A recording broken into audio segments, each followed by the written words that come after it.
Oh hi there big boys, and welcome to my review of Door Kickers Action Squad. So this is basically Hotline Miami if it was side scrolling and you were a SWAT member or something. It's not bad, but what it is quite repetitive, well, very repetitive in fact. Too repetitive perhaps. Yeah, there's loads of levels, and they added more levels for update stuff. I don't know if they're still doing updates, I haven't checked because I'm not a very good reviewer, but they have been doing updates, including an entire separate game mode of zombies in for some reason. Kind of cool.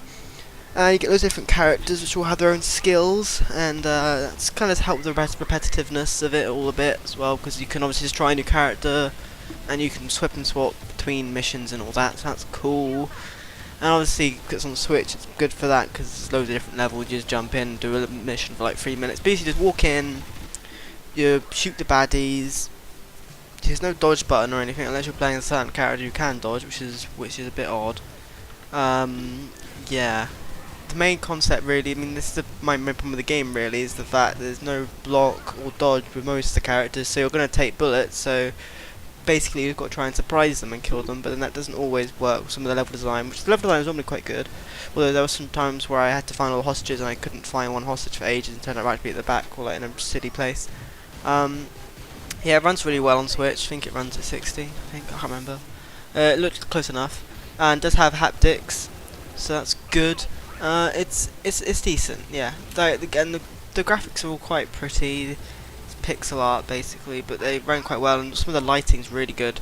And when you blow stuff up, everything goes flying. It's quite fun.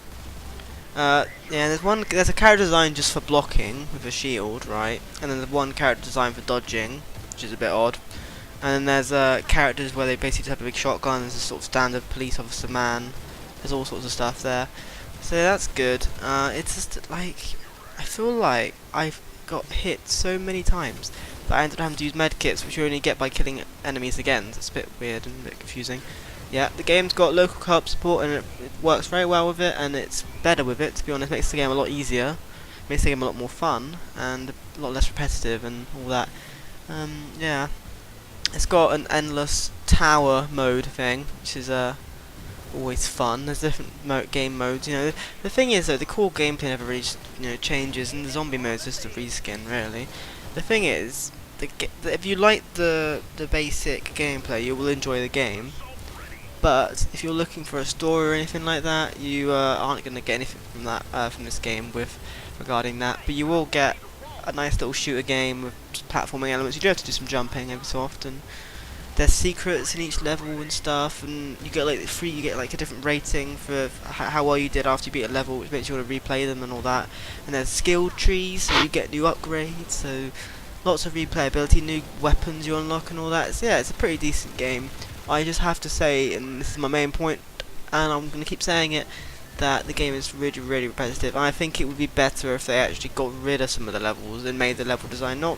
The level design isn't bad or anything, but it sort of made it a bit like, there was a bit more, like, of a level, like sort of how games normally work by the sort of, I don't know how to describe it, how like movies are paced, like it's sort of, this is just sort of the same level over and over again with slight variations, and, it's not, none of the levels are really memorable.